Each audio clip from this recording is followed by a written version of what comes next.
Vibration plays a pivotal role in creating reality. Everything in the universe, from the smallest subatomic particles to colossal galaxies, adheres to the law of vibration. This law declares that everything in existence vibrates, moves, resonates. There's no exception, no idle moment. Even seemingly still objects are vibrating, but at frequencies that our senses fail to detect. Look around you. Every object, every living creature, including ourselves, is vibrating at distinct frequencies. Everything is essentially energy manifesting in different vibrational states.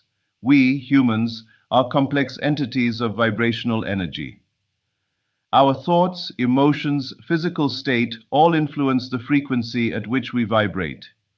Our brain, an intricate network of electrically charged neurons, serves as a tool for thinking. Remember, we think with our brain. The brain itself doesn't create thoughts.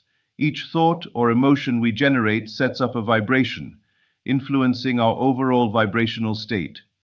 Understanding the law of vibration isn't a mere intellectual pursuit. It has profound real-world implications, especially concerning health, relationships, and personal development. The vibrational frequency you operate at has a direct impact on what you attract into your life. Negative vibrations like fear, worry, or doubt can lead to a self-perpetuating cycle of negativity. Conversely, positive vibrations attract positivity, prosperity, and happiness. Let's consider personal development. Your vibrational state significantly influences your capacity for growth and self-realization. The higher and more positive your vibration, the greater your potential for development. It's like tuning a radio. You have to adjust your frequency to catch the broadcast you desire. Our emotions are also manifestations of our vibrational state. If you feel uneasy, you're likely vibrating at a lower frequency. If you feel joyful, your vibration is likely high. By recognizing this, you can consciously alter your vibrational state, turning a negative state into a positive one. Suppose you encounter someone who's in a negative state. Try to shift the conversation to something positive, something that may make them smile or feel proud. Give a sincere compliment. You'll witness their vibration shift towards positivity. And the beauty of this? You can apply the same technique to alter your own vibrational state when feeling low. There exists a space between any given situation and your response to it. In that infinitesimal space, you hold the power to determine your reaction. You can choose the vibration you want to resonate with. Our surroundings vibrate too, and we react to these external vibrations. A bustling cafe, a tranquil forest, each has a distinct vibration. If you find yourself in a place where the vibrations make you uncomfortable, it's advisable to leave. Seek out places that match your vibration and make you feel good. Practicing the law of vibration isn't just about understanding it. It's about consciously aligning your vibrations with your desires, especially in terms of personal development. Visualize your goals, focus your energy on them, and resonate with their achievement. You're essentially setting up a vibrational match that can attract those goals into your reality. Understanding and harmonizing with the law of vibration empowers you to actively participate in crafting your reality. As the author of your life, the plot hinges on the vibrations you choose to resonate with. By mastering your vibrational state, you're essentially directing the story towards a fulfilling and prosperous life. Remember, the universe is an orchestra and you're an instrumental part. So, what melody will you choose to play?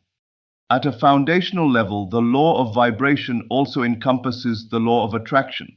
You see, you don't just attract what you want, but what you are. You draw towards you experiences and opportunities that resonate with your vibrational frequency. This understanding brings a profound sense of empowerment.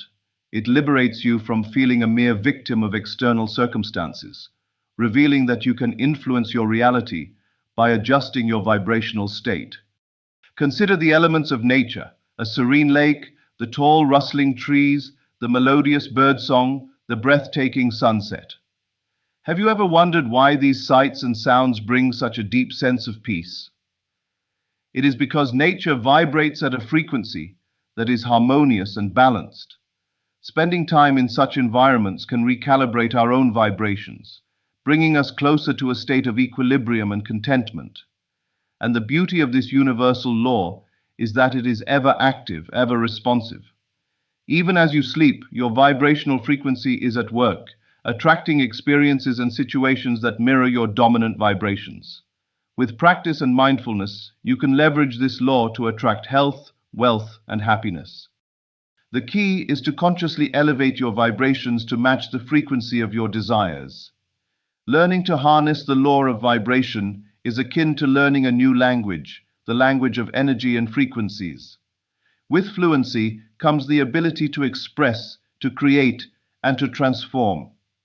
You begin to see your emotions, your thoughts, your life, and even the universe not as a series of random events, but as a beautiful tapestry woven from innumerable strands of vibrating energy. To gain more control over your life, it's time to dive deep into understanding and applying the law of vibration. It is about embracing that we are more than mere physical beings. We are dynamic entities, continually vibrating and interacting with the energy around us. Through conscious effort, we can tune these vibrations to resonate with positivity, health, and prosperity. In essence, mastery over your vibrational frequency means mastery over your life. As you attune yourself to higher and more positive frequencies, you'll notice your life transforming. This transformation isn't merely about personal gain, but also about contributing to a more harmonious, prosperous world. So, embark on this journey of understanding the law of vibration. Learn, grow, and vibrate higher. Remember, each vibration, each thought, each action sends ripples into the universe. Make yours count. Let them resonate with love, joy, and abundance. Because you are not just a drop in the ocean, you are the entire ocean in a drop. Thoughts are the seeds of reality. Every idea, belief, or mental picture you hold is a blueprint for what you experience in your world. The unseen realm of imagination is where creation begins. By focusing your thoughts on a specific desire, you set the wheels of manifestation in motion. Consistent, clear mental imagery shapes the path for your experiences. The mind acts as a projector, casting internal images onto the screen of your life. When you dwell on a thought with intensity and repetition, it gains momentum. Your inner dialogue reflects and reinforces these patterns. Guarding your thoughts is essential because they carry the creative power that shapes your circumstances. Desire is the starting point of all manifestation. When you yearn for something deeply, it creates an energetic resonance. This resonance attracts conditions and opportunities aligned with your desire. Your task is to nurture this feeling without resistance or doubt, allowing it to grow into reality. Imagination is a powerful creative tool. When you vividly imagine your desire is fulfilled, you send a signal to the universe. And by embodying the feeling of having it already, you align yourself with its frequency. This alignment draws your desire closer, transforming the unseen into the seen. Faith bridges the gap between thought and reality. It's the unwavering belief that what you imagine is already yours. Doubts and fears disrupt this bridge, slowing the manifestation process. Cultivate faith through repetition and focus, reinforcing the conviction that your desires are inevitable. Your subconscious mind is the fertile soil where thoughts grow. It doesn't distinguish between reality and imagination. It simply responds to your dominant thoughts. By impressing positive, clear intentions upon your subconscious, you shape the conditions of your life. Feeling is the key to manifestation. The emotional state you embody determines what you attract. If you feel joy, gratitude, and fulfillment, your external reality mirrors these emotions. Conversely, negative feelings block the flow of positive experiences. Mastering your emotions is crucial. Consistency in thought creates lasting change. Random or fleeting ideas lack the power to manifest. It's the persistent focus on a specific outcome that channels energy into creation. By revisiting your desire daily, you strengthen its presence in your mind and reality. The present moment is where creation occurs. When you think and feel as though your desire is already fulfilled, you draw it into the now. Avoid living in the future or dwelling on the past. Align your thoughts and feelings with the present reality you wish to experience. Visualization is a practical method to manifest desires. Close your eyes and see yourself living your dream. Include vivid details, engaging all your senses. The more real it feels in your imagination, the stronger the signal you send to the universe. Gratitude amplifies manifestation. By appreciating what you already have, you create a vibration of abundance. This vibration attracts more reasons to feel grateful. Begin each day with a thankful heart, focusing on the blessings in your life as if your desires are already fulfilled. Thoughts backed by conviction shape destiny. It's not enough to wish for something, you must believe it is possible. This belief transforms abstract thoughts into tangible outcomes. Replace doubt with certainty, and watch how life aligns with your intentions. The law of assumption teaches that what you assume to be true becomes your reality. Assume the feeling of the wish fulfilled and act as though it's already yours. Your outer world conforms to your inner assumptions, molding itself to your beliefs. Resistance delays manifestation. Doubts, fears, and negative thoughts create blocks that hinder your desires. Let go of these resistances by focusing on what you want, not on what you fear. Trust the process, knowing that the universe works in perfect harmony. The power of repetition cannot be overstated. Repeating affirmations, visualizations, and positive thoughts ingrains them into your subconscious. This repetition strengthens the belief in your desire, making it a dominant force in your mind and life. Inspired action is a natural outcome of focused thought. When your mind aligns with a desire, opportunities and ideas flow to you. Act on these impulses without hesitation, as they are the universe guiding you toward your goal. Detachment accelerates manifestation. Holding on to a desire with desperation creates a sense of lack. Instead, release your attachment to the outcome. Trust that it's on its way, allowing the universe to deliver it in the best possible manner. The power of words shapes your reality. Speak as though your desires are already fulfilled. Avoid language that contradicts your goals. Surround yourself with supportive influences. Your environment, relationships, and habits affect your vibration. Engage with people and activities that uplift and inspire you.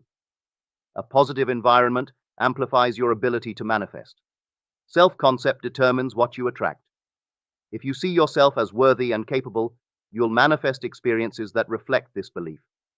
Work on improving your self-image, aligning it with the version of yourself who already has your desire. Trust the timing of the universe. Impatience creates resistance, blocking the flow of manifestation. Everything unfolds in divine timing. Stay focused on your goal, knowing that it's arriving at the perfect moment. Meditation strengthens your creative power. By quieting the mind, you access deeper levels of awareness. In this stillness, you can plant seeds of intention more effectively. Meditation also helps you align with the vibration of your desire. Focus on the end result, not the process. Your job is to imagine the fulfillment of your desire, not to worry about how it will happen. The universe orchestrates the details in ways beyond your comprehension. Trust the process and stay aligned with your vision. Live as though your desire is already yours and act in ways that reflect this reality. Remember that you are the creator of your life. Every thought, belief, and emotion you hold contributes to your experience. Embrace your creative power with confidence and intention. By mastering your inner world, you master the art of manifestation. Manifestation requires balance between effort and surrender. While it's crucial to focus your thoughts and take inspired action, it's equally important to release control over the exact outcome. Trust that the universe knows the best way to deliver your desire and remain open to unexpected paths that align with your goal. The energy of joy magnetizes your desires. When you engage in activities that make you genuinely happy, you raise your vibration. This heightened state of joy aligns you with abundance and opens channels for manifestation. Prioritize happiness as an integral part of the process. Adversity can be a catalyst for growth and manifestation. Challenges often contain lessons or shifts needed to align with your desires. Instead of resisting hardship, view it as an opportunity to refine your focus and strengthen your faith in the creative process. Celebrate your progress no matter how small. Every step toward your desire deserves recognition and gratitude. Acknowledging progress reinforces the belief that you are on the right path and keeps you motivated to continue creating your ideal reality. And that's it for the day. Thank you for watching. Please feel free to share your thoughts and insights in the comment section. If you enjoyed this video, please hit the like button and subscribe to the channel if you haven't done it already. Have an amazing day, and I'll see you in the next video. If you expect to achieve your goals, if you expect to reach your potential, if you expect to have your dreams come true, what I'm about to explain to you is mission critical. You must become a master at visualization. For those of you that are like, what the heck is she talking about? I did not sign up for some sort of meditation, woo-woo spiritual thing here. Don't worry, this is Mel Robbins. There's always science and research involved in everything that I talk about. So visualization is an extraordinarily powerful skill. You may have heard of the law of attraction. You may have heard of the word visualization. You may have heard of the word manifesting. I call it seeing signs. Your brain has a system in it. Here's the technical term. It's called the reticular activating system. It is a network of neurons all up in here. And what is the job of the reticular activating system? It is a filter system. It's basically a system that allows certain information in your brain and it blocks out other information. And guess who programmed that filter? You did, and so did the people from your past. The reason why is if your brain let in everything, have you ever looked at a Facebook page? Have you noticed how many words are on a standard Facebook page?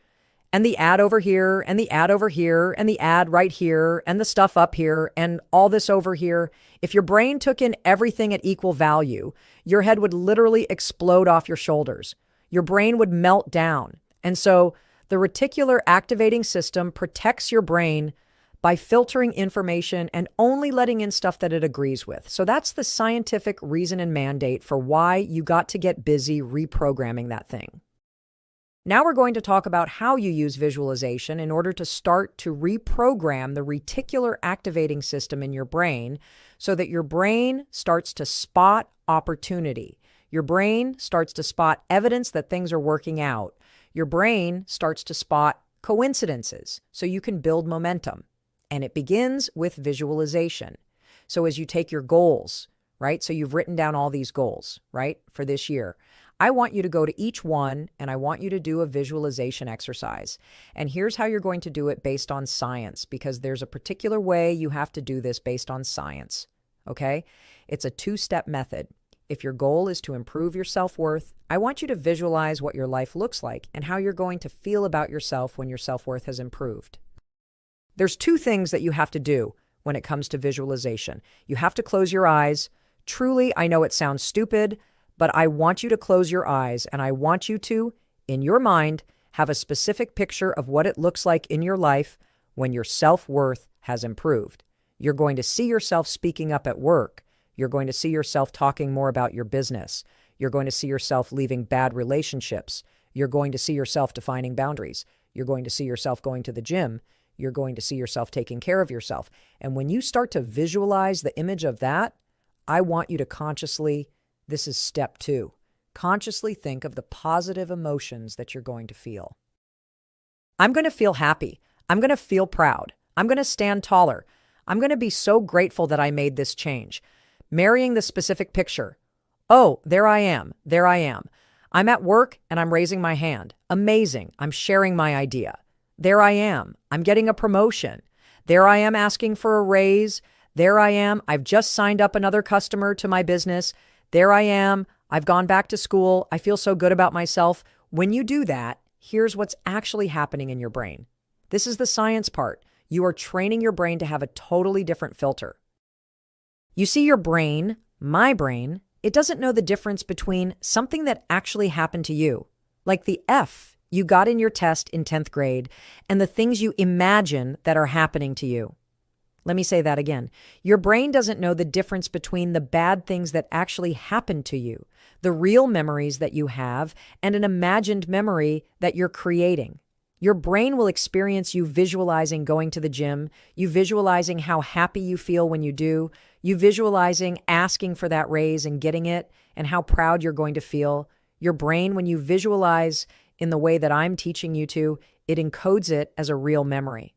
That's important because when you encode it as a real memory, it changes the filter system, that reticular activating system. Here's what we know based on research. The more you visualize things, number one, the greater your confidence is going to be, the greater security you're going to have about it. Here's the really cool thing. The more you do this with your goals, you wake up every day and you just visualize for it takes 30 freaking seconds for crying out loud.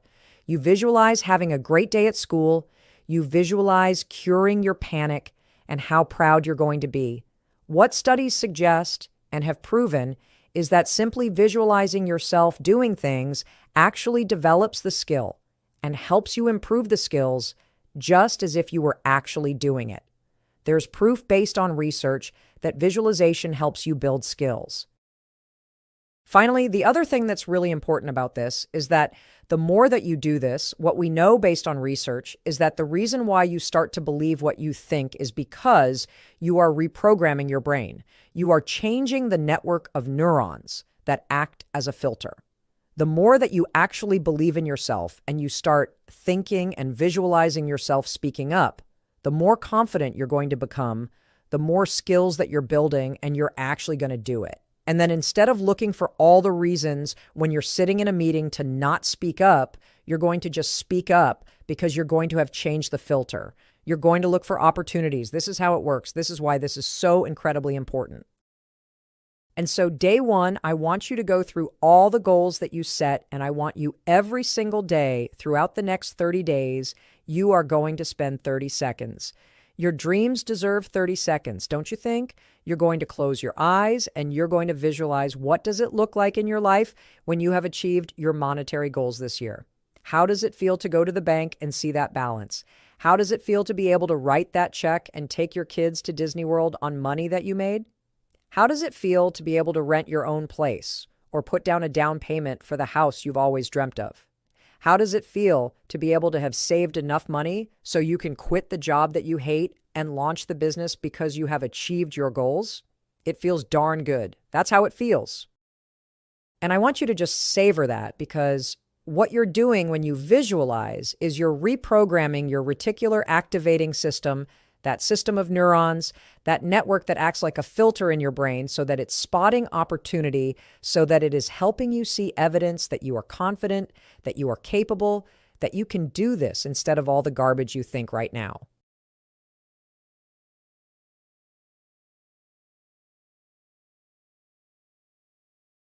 Good evening, my friends. Tonight I'm going to reveal to you something so profound, so revolutionary, that once you truly grasp it, you will never look at manifestation the same way again. Tonight you will learn that time is a liar. You've been taught that time is real, that the past is gone, the future hasn't arrived, and you're stuck here in the present, waiting, always waiting, waiting for your good to come, waiting for conditions to change, waiting for time to bring you what you desire. But what if I told you that this waiting is the very thing keeping your desires from you? What if I told you that past, present, and future exist simultaneously right now, in this very moment? What if I told you that your fulfilled desire doesn't exist someday in the future, but exists right now, as real and present as the chair you're sitting in? You would say, Neville, how can that be? I don't have it now. I can see with my physical eyes that it's not here. And I would say to you, you're looking in the wrong place. You're looking at the world of effects, the world of shadow. But creation happens in consciousness, in the eternal now where all things already exist. Let me ask you a simple question. What is time? Go ahead, try to define it. Try to put your finger on this thing called time without using circular reasoning. You cannot. Because time is not a thing. Time is not flowing like a river. Time is not passing by like clouds in the sky. Time is a mental construct. It's a framework your mind uses to organize the experience of change. But change and time are not the same thing. I can stand here and watch the sun move across the sky. I can watch the seasons change. I can watch my body age. Yes, there is change. Yes, there is motion. But time is the story your mind tells about that change. Einstein discovered this over 100 years ago. He proved mathematically what the mystics have always known, that past, present, and future all exist simultaneously. He showed that time is relative. It moves differently depending on how fast you're traveling, depending on gravity. Two people can experience time at completely different rates. If time were absolute, if it were real in the way you think it is, this would be impossible. Einstein called the universe a block universe. Everything that has ever happened and everything that will ever happen exists right now in an eternal present moment. You're not moving through time, you're shifting your attention through a landscape of moments that all exist simultaneously. Think of a film strip. Every frame of the movie exists all at once on that strip of film. The beginning, middle, and end are all equally present. But when you watch the movie, you experience it frame by frame, creating the illusion that time is passing. That's what your life is. All moments of your existence exist right now. Your childhood exists now. Your old age exists now. The moment of your desire fulfilled exists now. You're not traveling toward that moment. You're selecting it by the state of consciousness you occupy. Now you might protest. But Neville, I experience time. I remember yesterday, I anticipate tomorrow. How can you tell me this isn't real? I'm not telling you your experience isn't real. I'm telling you that what you think is causing that experience is an illusion. Can you experience the past? No. You can only remember it. And that memory exists in this present moment. Can you experience the future? No.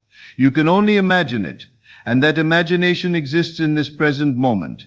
Everything you have ever experienced has been experienced as now. The past was now when you lived it. The future will be now when you experience it. You have never, not once, experienced anything outside of this eternal present moment. The past is a memory happening now. The future is an imagination happening now. Only now is real. You see, when you understand this, when you truly grasp that there is only now, something remarkable happens to your understanding of manifestation. Most people think manifestation works like this. I am here in the present lacking what I want. I must do certain things, think certain thoughts, visualize, affirm, and eventually, if I do it long enough, time will bring me my desire in the future. This is completely backward. Your desire doesn't exist in the future, waiting to be created. It exists right now, not in some mystical, abstract way. It exists as an actual state of consciousness available to you in this eternal present moment. In quantum physics, they've discovered something extraordinary. At the fundamental level of reality, there is no time variable in the equations that describe the universe. The universe, in its deepest nature, is timeless. All possibilities exist simultaneously in what they call superposition. What you experience as time is simply your consciousness collapsing different possibilities into your experience, sequentially. But here's what they won't tell you in the physics textbooks. You choose which possibilities collapse into your experience. You choose by the state of consciousness you occupy. This is why I've always taught you to live in the end. Not because living in the end creates a future reality, but because the end already exists now. And living in it tunes your consciousness to that reality. There is a version of reality where you have your desire. That's not a pretty metaphor. That's not wishful thinking. That is an actual state of consciousness existing in the eternal now. There is also a version where you don't have it. Another where you're struggling. Another where you're abundantly blessed. All these versions exist simultaneously. Right now. Not somewhere else. Not in the future. Here. Now. Which one you experience depends entirely on which one your consciousness is tuned to. And what tunes your consciousness? Your state, your assumptions, your feeling of being. If you think and feel as someone who lacks, you tune to the reality where lack is true.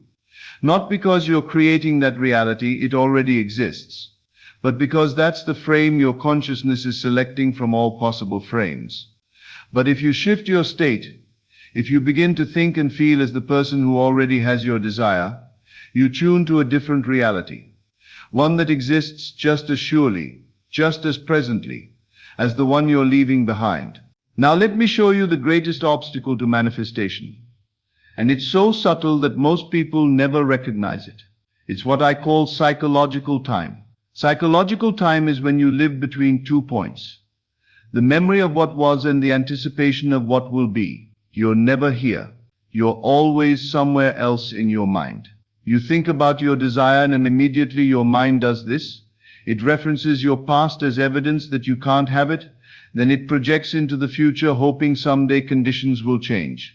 This is living in time, and living in time is living in limitation. Listen carefully. Every moment you spend in psychological time, you are not in the creative now, you are in the world of effects, the world of shadows, the world where nothing new can be created. Creation happens only in the now, not the now that will come tomorrow, not the now that existed yesterday, the eternal now that is always present. When you worry about how long it will take, you're living in time. When you wonder why it hasn't happened yet, you're living in time. When you think maybe next week, maybe next month, you're living in time.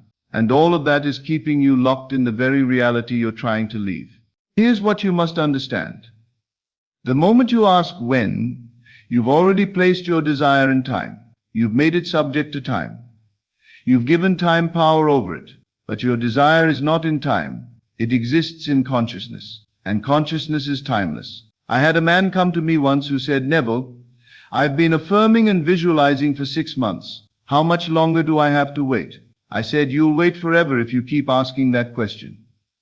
He was shocked. "What do you mean?" I said, "Every time you ask how much longer, you're affirming that you don't have it now. You're affirming that time stands between you and your desire. And consciousness creates from what you are now, not from what you hope to be later." The question itself was keeping him in the state of waiting. And the state of waiting perpetuates itself. If you are in the state of waiting, consciousness creates more waiting. You must collapse time. And you collapse time by refusing to acknowledge its power over your desire. Your desire exists now, not tomorrow, not next week. The version of you who has it exists now, not in the future. The reality where it's yours exists now, not someday. When you truly grasp this, when you truly live from this understanding, time ceases to be an obstacle. It ceases to exist as something you must overcome. The greatest mistake you can make in manifestation is to wait. When you wait for your desire, you're operating from the illusion of time. You're saying it will come in the future, but there is no future. There is only now. Your desire exists now. The version of you who has it exists now. The reality where it's yours exists now. You're not waiting for it to arrive. You're waiting to shift your consciousness to where it already is. Stop asking, when will it come? That question assumes time is real, that you must travel through it to reach your desire. Instead, ask, what state of consciousness experiences the reality where I already have this? Then become that state. Not tomorrow, not after you've prepared yourself. Now, because now is all there is, where all creation takes place. Now is the only moment you can ever occupy. Let me make this practical for you. Right now, in this eternal present moment, decide who you are. Not who you were, not who you will be. Who you are. Are you the person who has your desire or the person who doesn't? Choose. Right now. Don't reference your past. That's just a memory you're experiencing now. And you can select a different memory.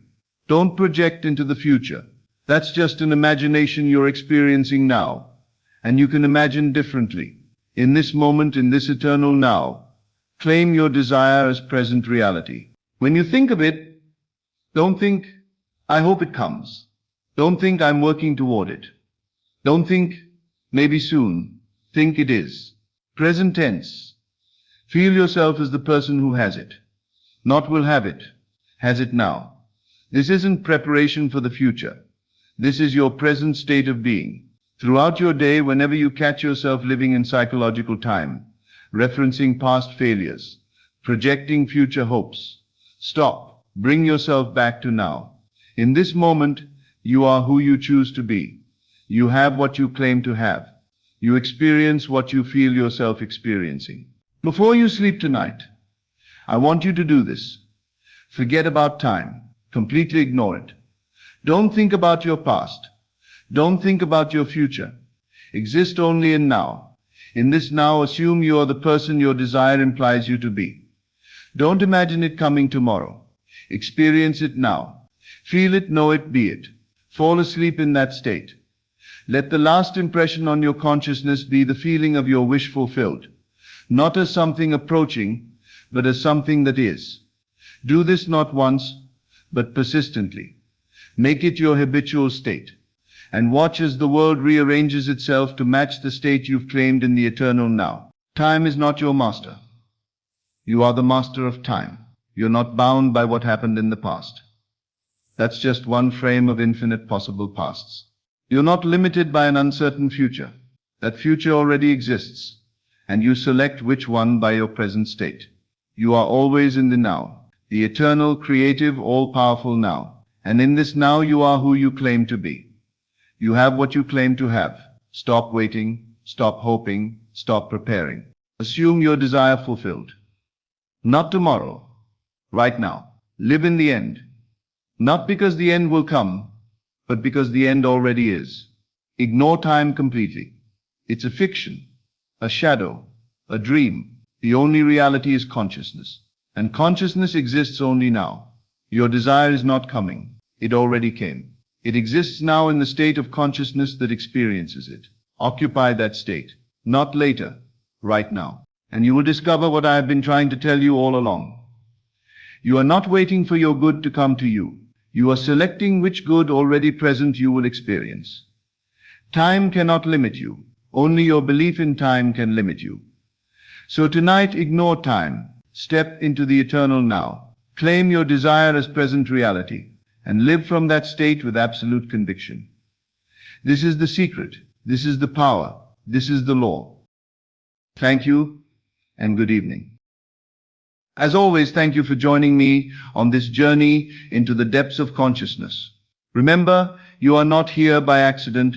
You are here because your soul is ready for this truth. Take these teachings and let them transform not just your mind, but your entire reality. Until we meet again in consciousness, keep assuming your greatness and living from the end of your desires. This is Best of Lectures, and I'll see you in the next video. My friends, I want you to imagine something profound for just a moment. Imagine that everything you've been taught about limitation, about scarcity, about having to struggle for every blessing in your life. Imagine that it's all been a magnificent lie, not a lie told with malicious intent, but a lie inherited through generations of fear, passed down like a cursed heirloom from parent to child, from teacher to student, from society to soul. What if I told you that you were born with a sacred power? What if abundance isn't some distant dream reserved for the lucky few, but your divine birthright? What if prosperity, in all its forms, has been waiting for you all along, like a gift wrapped in golden paper, sitting patiently while you convinced yourself you weren't worthy to unwrap it? This is not just another motivational speech. This is a calling. This is an awakening. This is your invitation to step into the truth of who you are and what you deserve. For too long, we've been breathing the stale air of limitation. We've been taught to worship scarcity as if it were a virtue, to embrace poverty as if it were spiritual, to believe that somehow, somewhere, God decided that his children should live in lack. But I'm here to tell you tonight that this is the greatest spiritual deception of our time. Look around you at this magnificent universe. Does anything in creation suggest a God of scarcity? The stars number in the billions, not 10, not 100, but billions upon billions, each one burning with perfect energy, suspended in infinite space by laws that never fail. The oceans contain more water than we could ever measure, teeming with life, supporting millions of creatures in an endless dance of abundance. Even a single seed contains the potential for hundreds of plants. A single tree can produce thousands of fruits. Your own body regenerates millions of cells without you ever having to think about it. Everything in creation screams abundance, overflow, more than enough. Only the human mind, separated from its source, invented the cruel myth of not enough. The deepest wound in human consciousness isn't hatred, isn't greed, isn't even violence. It's the belief in lack.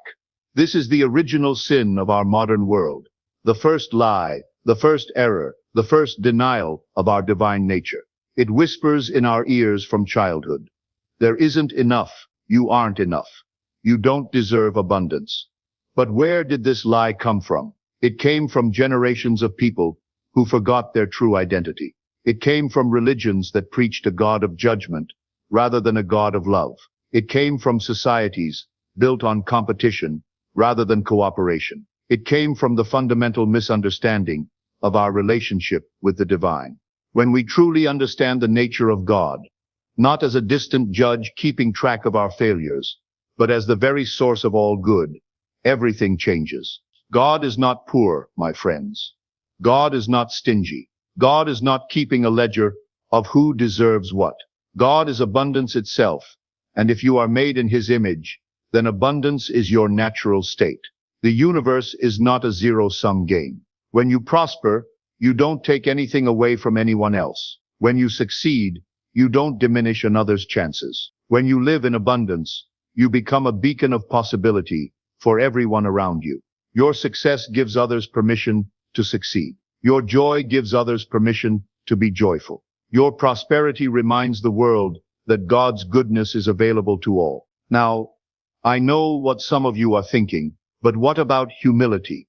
What about the virtue of poverty? Didn't Jesus say it's easier for a camel to go through the eye of a needle than for a rich man to enter heaven? Let me share something that will liberate your soul. Poverty is not humility. Spiritual poverty and material lack are not the same thing. True humility is the recognition that all good comes from God. It's the understanding that we are channels, not sources. It's the willingness to receive God's gifts with gratitude and share them with joy. But to reject material good in the name of humility is to reject the very flow of life itself. It's like refusing to breathe because you think oxygen is too good for you. It's like hiding from the sun because you believe you don't deserve its warmth. Now let's talk about money, because I know this is where many of you start to feel uncomfortable. You've been taught that money is somehow dirty, that it's the root of all evil, that spiritual people shouldn't care about material things. But let me revolutionize your thinking about money right now. Money is not dirty. Money is not evil. Money is energy, pure, neutral energy that takes on the character of the consciousness that handles it. Like electricity, it can light up a home, or it can cause harm, depending on how it's used. Like water, it can nourish life, or it can flood, depending on its direction. The problem isn't money itself. The problem is our relationship with money. Some people worship it, making it their god. Others fear it, pushing it away, as if it were poison. But both extremes come from the same misunderstanding. They give money power it doesn't have. Money is simply a tool. In the hands of a conscious person, it becomes an extension of love. It can feed the hungry, house the homeless, educate the ignorant, heal the sick. It can support art and beauty and truth. It can create opportunities and open doors. It can be a powerful force for good in the world. But here's what's crucial to understand. Money flows to those who have healed their relationship with it. If you secretly believe money is evil, your subconscious will repel it. If you're afraid of having too much, you'll sabotage your own success. If you think wealthy people are automatically greedy or shallow, you'll unconsciously avoid joining their ranks. But when you see money as God's energy in motion, when you understand that you can be both spiritual and prosperous, When you realize that your abundance can be a blessing to the world, then money begins to flow to you naturally, easily, joyfully. Now let's talk about the invisible barriers that keep abundance at arm's length. These aren't external obstacles. They're internal idols, mental constructs that we've unknowingly built and worshipped in the secret temples of our minds. The first idol is the idol of unworthiness. This is the voice that says, "Who am I to have abundance? I've made mistakes. I don't deserve good things. If God wanted me to prosper, He would have made it happen by now." This idol feeds on guilt and shame, growing stronger every time you focus on your failures instead of your potential. Here's the truth. God doesn't wait for you to become perfect before blessing you. His gifts aren't rewards for good behavior. They're expressions of His nature. You don't have to earn your inheritance. You just have to accept it. The second idol is the idol of suffering. This belief says that anything worthwhile must be achieved through pain, struggle, and sacrifice. It's the voice that makes you suspicious of good things that come easily, that makes you think you have to suffer your way to success. But grace operates without effort.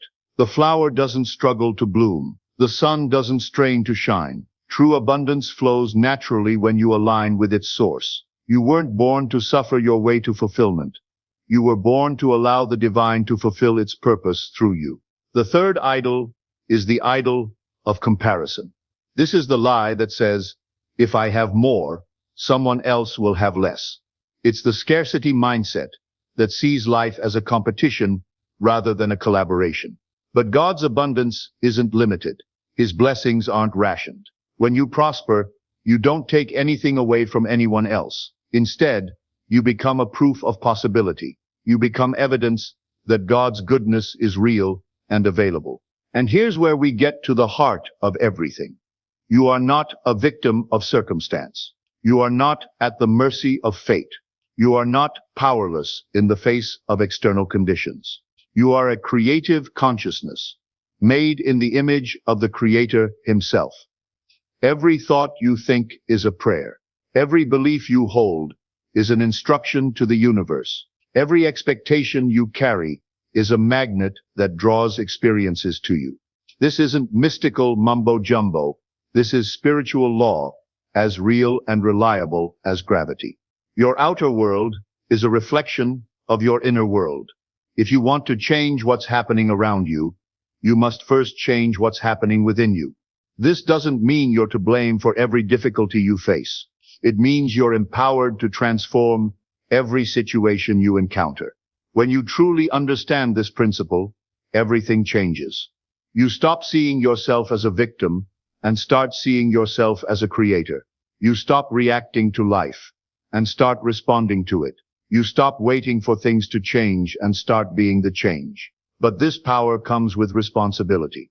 You must become conscious of your thoughts, deliberate in your beliefs, intentional in your expectations. You must guard your mind like a sacred garden, planting only seeds that will produce the harvest you desire. And prayer is not begging. Prayer is not pleading with a reluctant God to throw you a few crumbs from heaven's table. Prayer is alignment. Prayer is tuning your consciousness to the frequency of divine abundance. Prayer is remembering who you are and claiming what's already yours. When you pray effectively, you don't say, "God, please give me what I lack." Instead, you say, "Thank you, God, for what you've already provided. I now open my heart to receive it." You don't pray from desperation. You pray from expectation. You don't pray to convince God to bless you. You pray to convince yourself to accept the blessing. The key to answered prayer is not the loudness of your voice or the length of your petition. It's the clarity of your intention and the purity of your faith. When you pray with absolute conviction that what you're asking for is already yours, it manifests with stunning speed. But prayer without action is incomplete. If you pray for abundance, you must also act abundantly. You must think abundantly, speak abundantly, give abundantly. You must align your entire being with the consciousness of prosperity. Now let's revolutionize your understanding of work. Work is not punishment for humanity's fall from grace. Work is not something you endure to pay the bills. Work is worship. Work is service. Work is the way you participate in the ongoing creation of the universe. When you work with love, when you serve with joy, when you give your best without resentment or reservation, you transform labor into prayer. You turn your workplace into a temple. You make your skills an offering to the divine. The universe rewards joyful service. When you work not just for a paycheck but for the satisfaction of contributing something meaningful to the world, opportunities multiply around you. Doors open. Connections form. Ideas flow. Success becomes not something you chase, but something that naturally flows to you. But remember, serving is not sacrificing. You don't have to burn yourself out to be valuable. You don't have to give until you're empty to be virtuous. True service comes from overflow, not from depletion. Take care of yourself first, so you can take care of others better. One of the most powerful secrets of prosperity is this: abundance is not about accumulation. It's about circulation. Money, like energy, must flow to stay healthy. When you hoard out of fear, you interrupt the natural circulation of good. When you give from love, you accelerate it. This is why the practice of tithing, giving a portion of your income to support spiritual work or charitable causes, is so powerful. It's not about paying God for his blessings. It's about demonstrating your faith in the inexhaustible nature of the source. When you give, you make a statement to the universe. I have so much that I can share. I trust so completely in the flow of abundance that I can let go without fear. And the universe responds to that vibration by sending more your way. But tithing isn't just about money. You can tithe your time by volunteering for causes you believe in. You can tithe your talents by using your skills to help others. You can tithe your attention by really listening to someone who needs to be heard. You can tithe your gratitude by acknowledging the good in your life. Every act of conscious giving is a key that unlocks greater abundance. Not because you're buying God's favor, but because you're aligning yourself with the fundamental law of the universe. What you give, you receive. Now let's talk about the kind of wealth that really matters. The riches of the soul. These are the treasures that can never be stolen, never be lost, never be diminished by economic downturns or market crashes. The first treasure is inner peace. Not the fragile calm that depends on everything going your way, but the deep serenity that remains steady even when the world is shaking. This peace comes from knowing that you are held by something greater than yourself, that you are loved beyond measure, that you are safe in the arms of the divine. The second treasure is joy without cause. Not the happiness that comes from getting what you want, but the joy that bubbles up from the simple fact of being alive. This joy doesn't depend on circumstances. It depends on your connection to the source of all joy. The third treasure is natural generosity, not the giving that comes from guilt or obligation, but the overflow of a heart that knows it can never be emptied. This generosity gives not because it has to, but because it gets to. It shares not from poverty, but from abundance. The fourth treasure is deep compassion, not the pity that looks down on others, but the understanding that recognizes our fundamental unity.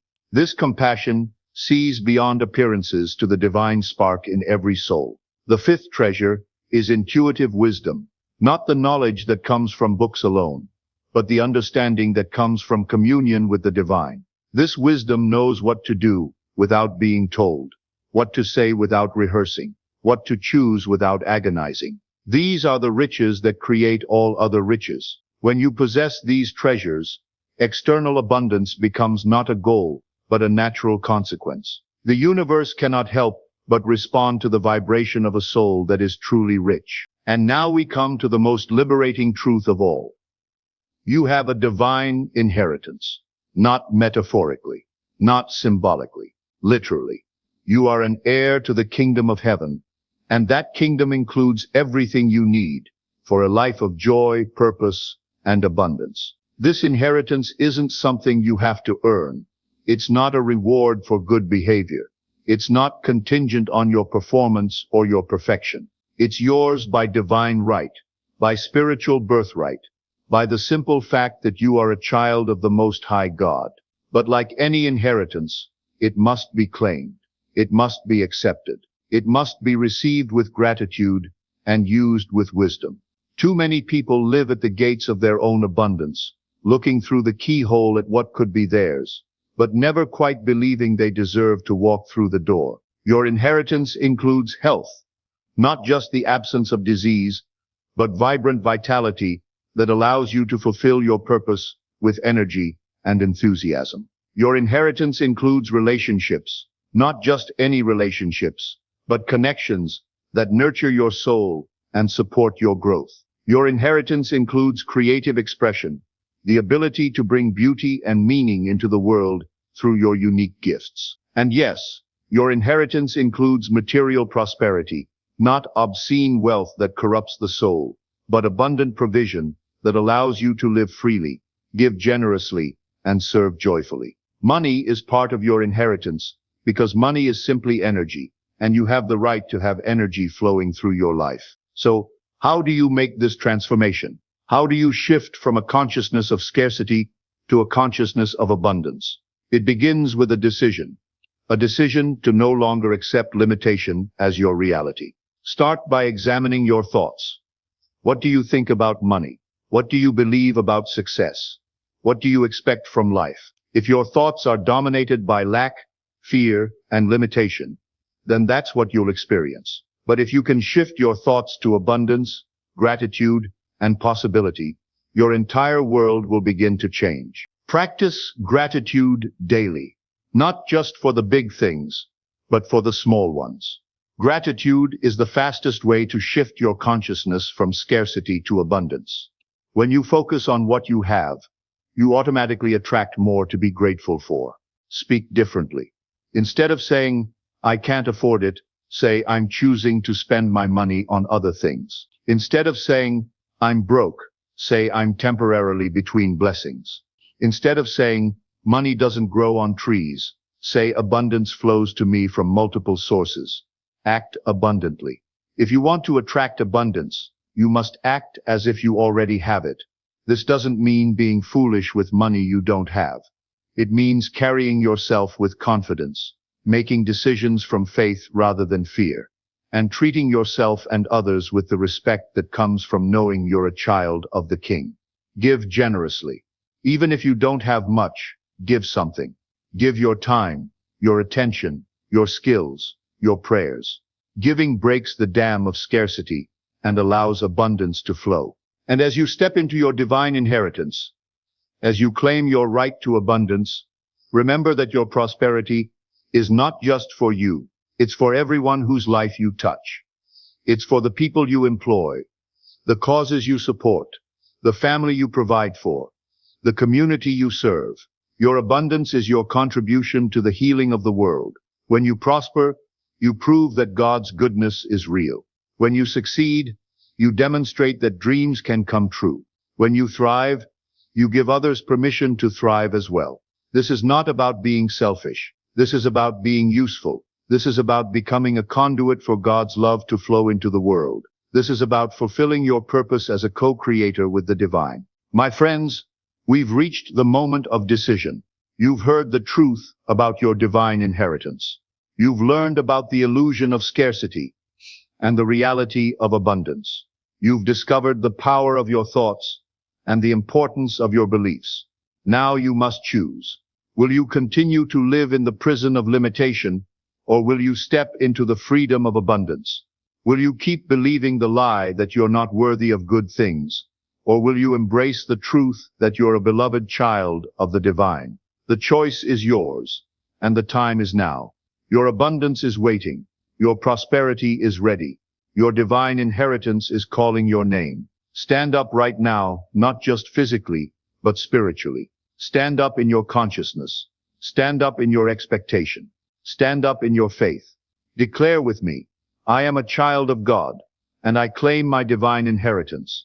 I release all beliefs in limitation. I embrace all possibilities for good. I open my heart to receive the abundance that is my birthright." And as you step into this new consciousness, as you claim your divine inheritance, here's what awaits you. You'll discover that opportunities appear where you never saw them before. Doors will open that you didn't even know existed. People will show up at just the right time with just the right resources. Ideas will flow to you like water from a spring. You'll find that money comes to you more easily, not because you're working harder, but because you're working smarter. Not because you're being greedy, but because you're being grateful. Not because you're demanding more, but because you're receiving what's already yours. You'll experience relationships that nourish your soul, work that fulfills your purpose, and health that energizes your body. You'll discover that abundance isn't just about having more, it's about being more. Most importantly, you'll become a beacon of hope for others. Your transformation will inspire their transformation. Your abundance will give them permission to be abundant. Your joy will kindle their joy. Your success will prove that their success is possible too. Now let me leave you with this eternal truth. You are enough. Not when you get the promotion.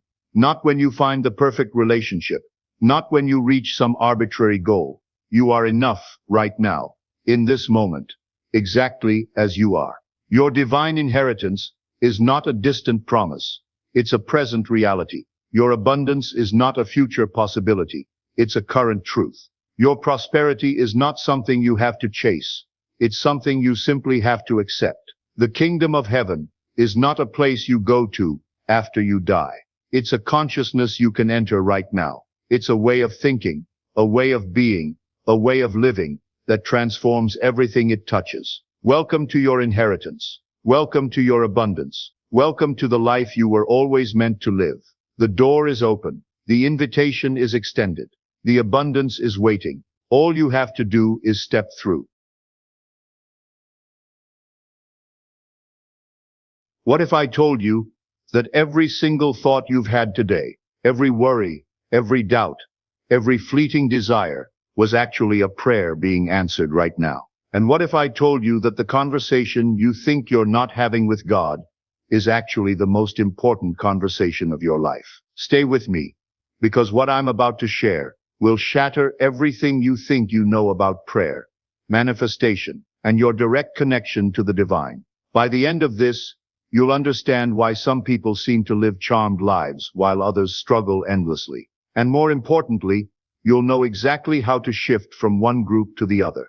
I want to share something that mystics have known for centuries. Something that the most successful people in history have understood intuitively, but that most people never discover. You are already speaking to God. You have been since the moment you learned to think, to desire, to dream, to fear. The great tragedy isn't that people don't pray, it's that they don't realize they're always praying. Every moment of every day, you're in constant communication with the infinite. God doesn't wait for you on bended knee in a cathedral. He doesn't need stained glass windows or ancient rituals. He hears you in your silence, in your movement, in the thoughts you repeat obsessively, in the feelings you cultivate habitually, in the mental images you dwell upon during the quiet hours of the night. You are always sending out a message, whether by faith or by fear, whether by hope or by complaint. And here's what will shock you. That message is always answered, always, but not always in words. If you're unhappy, unclear, or lost, it's not because you haven't prayed enough. It's not because God isn't listening. It's because you haven't understood how you're praying. And what you're about to discover about the language of the subconscious mind will change everything you thought you knew about getting what you want in life. You see, God doesn't communicate through sentences. He doesn't argue, beg, or command. He responds to mental states, to definiteness, to desire, to unwavering conviction. He speaks through ideas, through flashes of insight, through circumstances that shift, through people who cross your path when you least expect it. Let me be bold here. If you are unhappy, unclear, or lost, it is not because you have not prayed. It is because you have not understood how you are praying. You have not realized that every repetition of fear, every echo of self-doubt, every mental rehearsal of defeat is a silent request, a communication with the infinite saying, this is what I expect, this is what I believe, this is what I have chosen to dwell upon. And God, being faithful, doesn't question your command. He doesn't deliver what you say you want in your conscious moments of hope. He delivers what you expect with feeling, what you've impressed upon your deeper mind through constant repetition. An expectation isn't built through moments of faith. It's built through your habitual mental atmosphere, through the vibration of your dominant thoughts. Think of your mind as a broadcast station. Your thoughts are frequencies. Every emotion, every word you internalize, every scene you replay in your imagination sends out a signal. That signal becomes a request, and that request draws to you its equivalent in the physical world. Here's the problem most people face. You may believe you're asking for strength, but what you focus on is weakness. You may desire love, but your mind plays only scenes of rejection. You may want wealth, yet you speak endlessly about lack. You think you're praying for success, but your daily imagination is filled with visions of failure. This is the unspoken dialogue between you and God. Not words, but energy. Not noise, but belief. Let me tell you exactly who you're speaking to, because this understanding will change everything. Throughout history, humanity has given God many names. Some call him the Creator, others the Source, the Almighty, the Divine, the Great Spirit. But I choose a term that reflects not only power, but order, reason, and precise response. Infinite intelligence. I didn't come to know God through ritual or religion, though I respect both.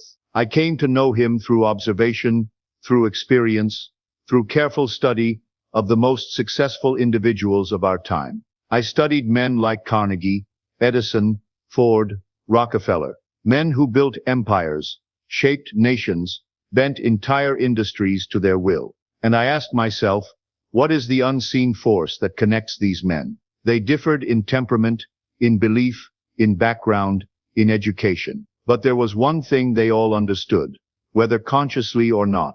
Ideas come from somewhere beyond the individual mind. Vision is received, not invented. When a person tunes their mind properly, they become a channel through which something greater flows. That something greater is infinite intelligence. It is not a man in the sky.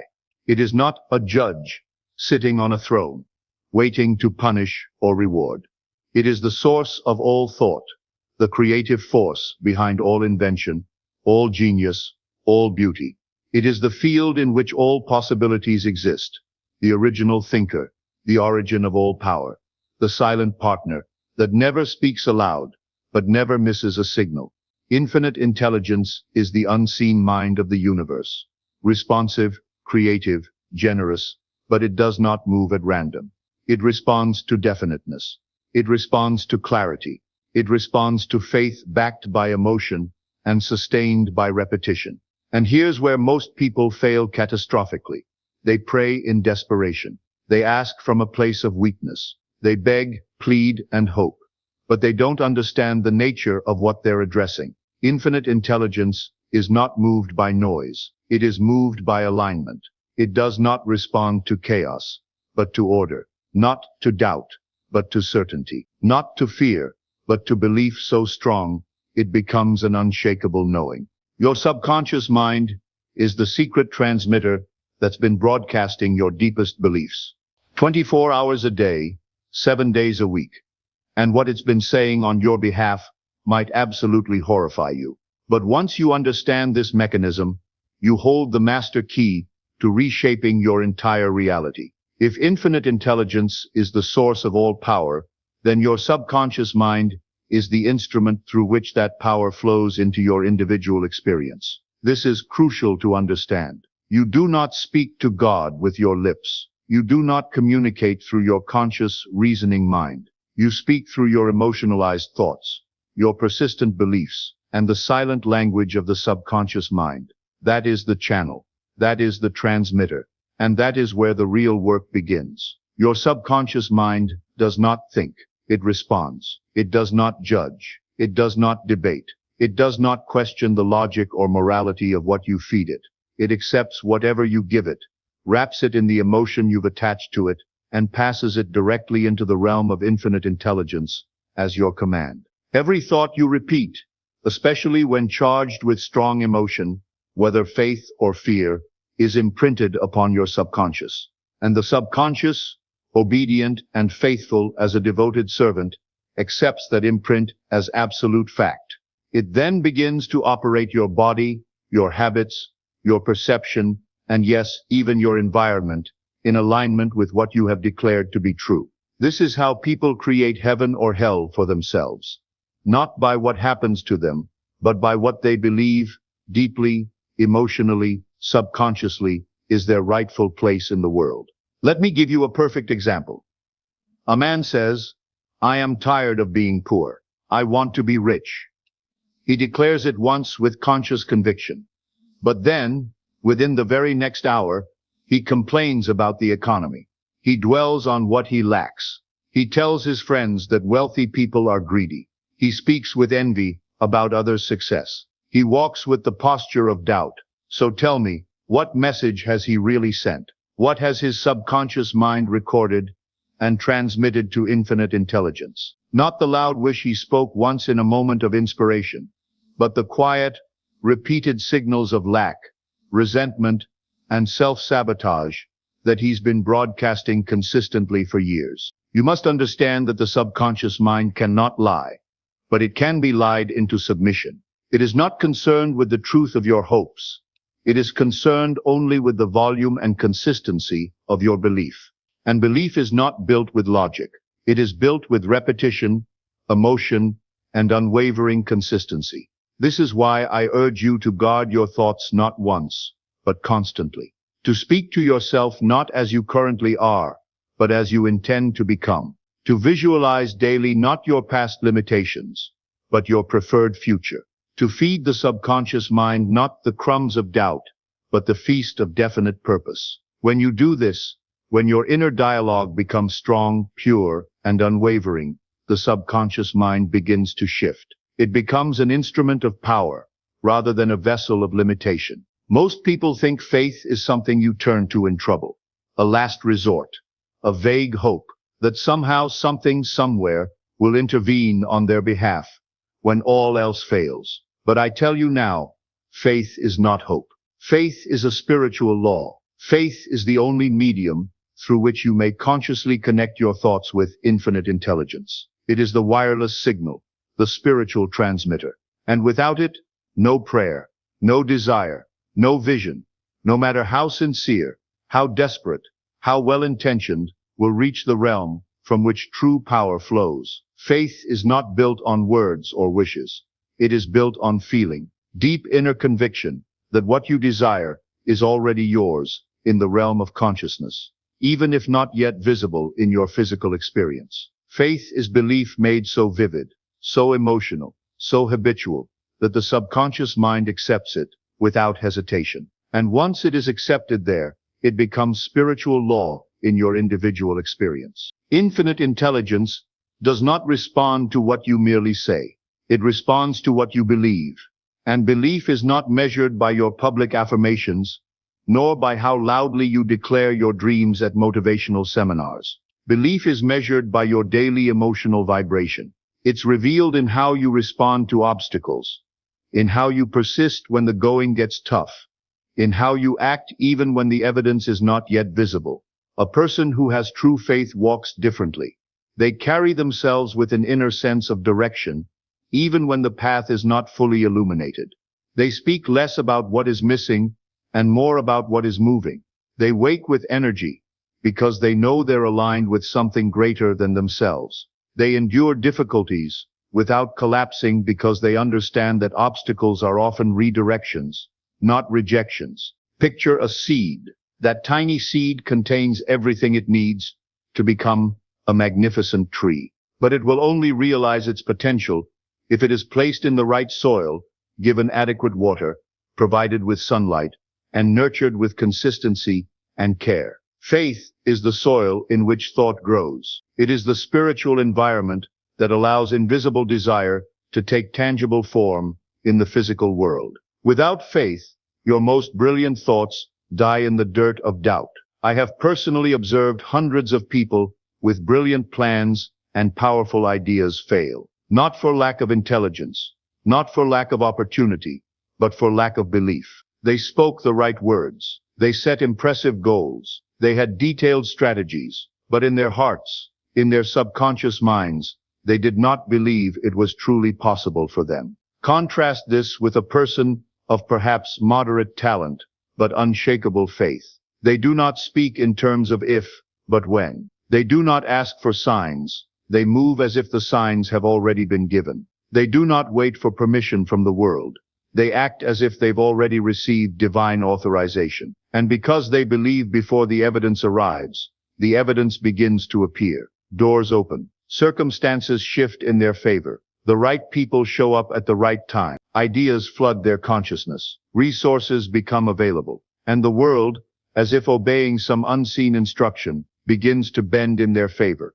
There's one method that every successful person uses, often without even realizing it, to program their subconscious mind for success. When you master this technique, reality literally begins to reshape itself around your desires. But here's the shocking part. You're already using this method every single day, either for you or against you. The method is called auto-suggestion, and it is the most powerful tool for deliberate subconscious programming that has ever been discovered. Auto-suggestion is not positive thinking. It is not daydreaming. It is not wishful talk whispered into the wind while you're feeling good. It is a precise discipline, a sacred ritual, a deliberate conversation between your conscious and subconscious mind. Most people use it against themselves. When you say, "I can't do this. I always mess this up. I never have enough. People like me don't succeed." What do you think you're doing? You're praying, not with hope, not with light, but with darkness. You're repeating, with emotional conviction, the very beliefs that limit your future. The person of definite purpose does not leave this power to chance. They do not wake up and hope for good thoughts. They command their thoughts. They write their desires with absolute clarity. They repeat them with genuine feeling. They see them in their mind's eye every single day, multiple times a day. If you desire wealth, do not merely wish for it in vague terms. Write a clear, specific statement of exactly what you desire, exactly when you intend to have it, and exactly what you are willing to give in return. This is not a casual exercise. This is a sacred contract with infinite intelligence. Then repeat this statement every morning upon awakening and every night before sleep. But not as a mechanical chant, not as a hollow phrase you've memorized. Repeat it as if your life depends on it, as if God Himself were listening to the tone of your conviction, because He is. Emotion is the secret key. Without emotion, your words are spiritually dead. They do not penetrate the subconscious. They bounce off like rain on stone. But when you feel the truth of your words, when you picture the outcome vividly, when your body and mind align in perfect harmony, the message is delivered with power. I have witnessed this principle in action too many times to doubt its validity. The person who sets a definite goal, speaks it daily with conviction, visualizes it with clarity, and persists with unwavering faith, receives hunches, opportunities, and guidance that the average person dismisses as coincidence. Most people think emotion is something to control, to hide, to manage.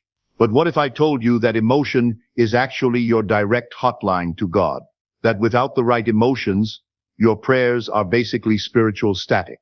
Emotion is not a weakness. It is not a disturbance to be controlled. It is your spiritual signal amplifier. Emotion is the fire that powers your thought. It is the electricity that carries your mental messages from the conscious mind, through the subconscious, and into the direct attention of infinite intelligence. Without emotion, your thoughts are dull, lifeless, powerless. Without emotion, your prayers are faint whispers that never reach their destination. But when your thoughts are charged with emotion, true, deep, authentic emotion, they burn. They sear themselves into the subconscious mind. Faith, love, conviction, enthusiasm, gratitude, burning desire. These are high-frequency emotions. They elevate the vibration of your thought. They make your signal powerful, clean, and irresistible. They pierce through resistance, cut through confusion, and reach their target with precision. But if your thoughts are wrapped in fear, in worry, in resentment, in anger, in self-pity, then that signal becomes distorted. It may still be strong, but it is misaligned. And infinite intelligence, being perfectly responsive to whatever you transmit, returns not what you consciously desire, but what you unconsciously believe, and what you feel most consistently. You cannot lie to your own emotional vibration. You can say all the right words. You can write beautiful goals. You can attend every seminar and read every book. But if your body is tense, your breath is shallow, your sleep is restless, and your inner world is filled with fear and doubt, you are still transmitting a signal. A person who understands this principle takes complete responsibility for their emotional frequency. They monitor the tone of their mind as carefully as a master musician tunes their instrument. They step away from environments that drain their energy. They reject conversations that poison their mental atmosphere. This is not about comfort. This is about spiritual discipline. You are always sending a signal. The universe is never deaf to your transmission. The only question is whether your signal is worthy of the reply you desire. There's one mental state that guarantees failure, and I'd estimate that 90% of people are trapped in it right now without even knowing it.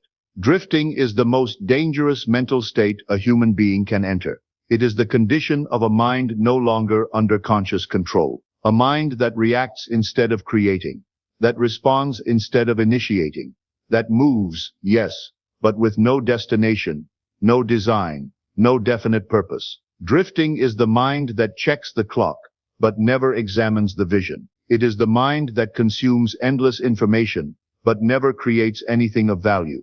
It is the mind that feels vague urges to grow, but always finds excuses to wait for a better time. The drifter floats between desire and doubt, between belief and boredom, between momentary inspiration and chronic procrastination. The drifter prays without focus, scattering their attention across a dozen different wants. They think without intensity, allowing their mind to wander wherever external circumstances lead it.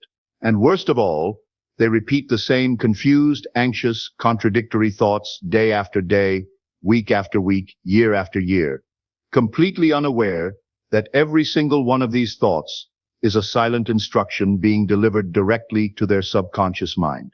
The drifter says they want peace, yet they constantly invite mental and emotional noise into their consciousness. They say they want success, but they speak daily of struggle, limitation, and how hard everything is. They say they want clear answers from God, yet they fill their inner world with random, aimless, useless mental chatter. Thought is spiritual currency, and if you spend it carelessly, unconsciously on mental junk, you will always be spiritually bankrupt when you need power most. A drifter prays in confusion and receives confusion. A focused person prays with definiteness and receives guidance that can move mountains. The difference is not in God's willingness to help. The difference is in the clarity of the signal being transmitted. The world has taught you to be ashamed of your deepest desires, to question them, to suppress them as selfish or unrealistic. But what if I told you that your burning desires are actually God's way of communicating His plans for your life? What if your biggest dreams are not obstacles to overcome, but assignments to fulfill? True desire is not greed, not excess, not vanity.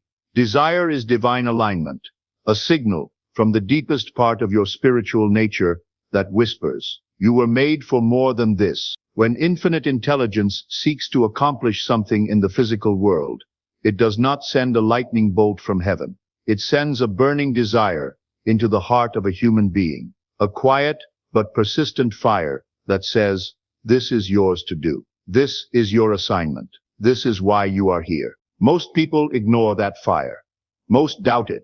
Most bury it beneath layers of practicality, social conditioning, and the limiting opinions of smaller minds. They ask themselves, who am I to want this? Maybe I'm being unrealistic, but it is no act of humility to deny the divine impulse that burns within you. That desire was planted in your consciousness for a specific reason, not to torment you, but to guide you, not to frustrate you, but to direct you toward your highest purpose. True desire, the kind that comes from your spiritual core, is the beginning of divine instruction. It is the blueprint that infinite intelligence has given you for what you are meant to build, create, become, and contribute to the world. You do not choose your deepest desires. They choose you. They arise from a place deeper than personal preference, deeper than social conditioning, deeper than fear or limitation. They come from the part of you that is directly connected to the source of all creation. When you say yes to that desire, once you accept it not as a burden, but as a blessing, not as wishful thinking, but as a spiritual assignment, everything begins to change. The mind sharpens, the thoughts become clear and focused, the subconscious awakens to its higher function. God has already answered your prayer. The response was sent the moment you asked with genuine faith. But 99% of people miss it completely because they're looking for the wrong thing in the wrong place. You have spoken the desire. You have impressed it upon your subconscious mind. You have wrapped it in faith and repeated it with emotional conviction. And now you ask, when will God respond? My answer is simple and profound. God has already responded. Infinite intelligence does not wait to reply. It doesn't operate on your schedule, your timeline, or your personal expectations, but it always responds. Always. The response of infinite intelligence is never what most people expect. It is not a voice from heaven. It is not a burning bush or a divine proclamation. It is a change in the spiritual atmosphere around you. It is a strange hunch that awakens you in the middle of the night. It is an idea that rises suddenly while you're walking, shaving, or sitting in quiet contemplation. It is a chance meeting with someone who says exactly what you needed to hear at exactly the moment you needed to hear it. It is a door closing so that the right door can open. It is a delay that saves you from a disaster you could not have foreseen. It is a challenge that pushes you back onto the path you had almost forgotten. Infinite intelligence does not use the language of words. It uses the language of circumstance. It speaks through intuition, through the shifting patterns of your daily experience, through the very fabric of life itself. But most people miss it completely. Not because God is silent, but because they are too mentally noisy to hear the reply. Their minds are filled with chatter. Their thoughts are scattered. Their doubts are loud. Their expectations are so rigid and specific that they walk right past the answer because it didn't arrive in the form they imagined. They pray for help and then reject it when it comes disguised as a challenge. They ask for opportunity and then turn away when it appears in work clothes rather than evening wear. They request guidance and then ignore the intuitive pull that points in a direction their rational mind cannot yet understand. Infinite intelligence is not your servant. It is not bound by your methods or limited by your imagination. It is bound only by your faith, your openness, and your willingness to move when the answer appears, even if it's wrapped in unexpected packaging. Here is your assignment for the next 30 days. And I urge you to treat this not as a suggestion, but as a sacred contract with your highest self. First, become the guardian of your thoughts. Monitor your inner dialogue as carefully as a master musician tunes their instrument. Every morning, before you check your phone, before you consume any outside information, spend 10 minutes in deliberate thought. Choose what you will think about. Direct your mental energy like a laser beam toward your definite purpose. Second, write down your deepest desire with absolute clarity.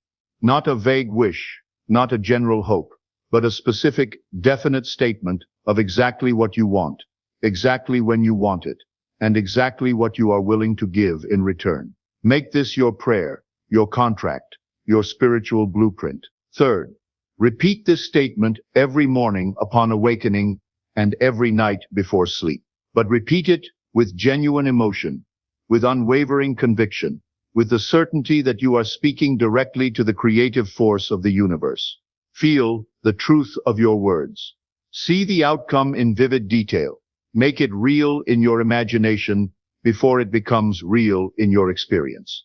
Fourth, pay attention to the subtle shifts in your daily experience. Notice the hunches, the unexpected meetings, the doors that open and close. Recognize that every circumstance is part of an intelligent design responding to your dominant thoughts and feelings. Fifth, stop drifting, stop reacting, and start creating. Start recognizing that you are in constant communication with the force that created the universe. And that force is listening to every signal you send. Right now, in this very moment, you stand at a crossroads. You can close this video and return to the drift of unconscious living, allowing your thoughts to scatter like leaves in the wind, continuing to pray unconsciously through fear, doubt, and limitation. Or you can accept the truth that has been placed before you. You are already speaking to God. You have been since the moment you learned to think. The channel is open. The connection is live. The only question is what message you will choose to send. The conversation you've been having with the divine through your thoughts, your emotions, your beliefs, your expectations. That conversation is shaping your reality right now. Every moment of every day, you are co-creating your experience with infinite intelligence. You came into this world equipped with direct access to the source of all power, all wisdom, all possibility. You have within you right now everything necessary to transform your circumstances, fulfill your purpose, and live the life you were designed for. The time for hoping is over. The time for believing has begun. The time for speaking to God without words starts now. Your thoughts are prayers. Your emotions are the power behind those prayers. Your persistence is proof of your faith. And your faith, when properly applied, is the key that unlocks every door between where you are and where you're meant to be. Stop whispering your fears and start declaring your faith. Stop rehearsing your limitations and start visualizing your possibilities. Stop drifting through life and start directing it with conscious intention. The universe is waiting for your instruction. Infinite intelligence is ready to respond to your signal. The creative force that formed the stars and carved the mountains is standing by to assist you in the fulfillment of your definite purpose. Speak to God without words. Send your message with clarity, conviction, and unwavering faith. And then watch as the entire universe conspires to answer your call. The conversation starts now. What will you say? Everything that you desire is already yours. The wealth, the love, the joy, it is not something you must chase. It is something you must allow. But if you do not see it, if you do not feel it, you are blocking it. You are turning away from the infinite supply that is already present, already waiting for you to claim it. You do not need to beg, struggle, or toil. You only need to assume the feeling of already having it. Look at your life and notice where you are resisting abundance. It is not the world that withholds from you, but your own mind, your own state of being.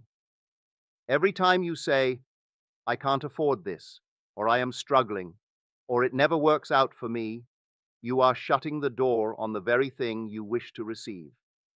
You are creating the lack, not because it is real, but because you have accepted it as real. The secret is simple. You do not receive what you want, you receive what you are. You must embody the wealth you seek. You must walk in the confidence of one who already possesses it. The feeling of lack cannot produce abundance. The feeling of limitation cannot create freedom. You must dare to believe in the unseen reality more than the visible circumstances. Do not ask when or how it will come. That is the trap of the logical mind, the part of you that insists on struggle and delay. The moment you truly accept that it is done, the outer world has no choice but to rearrange itself to reflect your new assumption. You have been waiting for the world to change before you believe, but it is your belief that changes the world. Every day, you are given the choice to persist in the old or to step into the new. Your wealth, your success, your joy, they are already here. Do you have the courage to claim them? Abundance is already yours. It is not something you need to earn, chase, or struggle for. It is already present, already within you, waiting for you to recognize it. The very idea that you must fight for abundance is the illusion that keeps it at a distance. The moment you stop seeing it as something outside of you, something separate from your being, is the moment you begin to experience it effortlessly in your reality. Look around you. Everything you see, Every experience you have is the result of what you have accepted as true within yourself. If your world appears limited, if your circumstances seem to deny abundance, it is only because you have believed in lack more than you have believed in the infinite supply available to you. The world is merely a reflection of your inner state. The moment you shift your awareness, the outer world must conform. It has no choice. There is no external force holding abundance from you. No economy, no system, no person has the power to limit what is already yours. The only thing that blocks it is your own resistance, your own beliefs that tell you it is not possible, not available, or not meant for you. But abundance is not selective. It does not play favorites. It is as natural and ever-present as the air you breathe. It is only a question of whether you are open to receiving it. Think of a river flowing endlessly, supplying fresh water to all who draw from it. Some people stand at the banks with buckets, collecting all they need, while others refuse to dip their hands in, convinced that there is not enough or that they are unworthy of it. The river does not decide who may drink. It flows without judgment. Abundance operates the same way. It is not about deserving or proving yourself. It is about recognizing that the supply is infinite and available to you at all times. The key to unlocking this truth is your feeling. If you feel abundant, you will see abundance everywhere. If you feel lack, you will find confirmation of it in every corner of your life. The world simply mirrors back to you the state you hold within. You attract what you want. You attract what you are. If you walk in the assumption of wealth, the world will shape itself to reflect that wealth. If you walk in the assumption of struggle, circumstances will arise to reinforce that struggle. Many people believe abundance is something they must achieve through effort and hard work. They have been conditioned to think that success is the result of toil, sacrifice, and long hours. But if that were true, every hard-working person would be rich. Every person who labored endlessly would be overflowing with prosperity. Yet we see time and time again that some of the wealthiest individuals did not achieve abundance through struggle, but through a shift in awareness.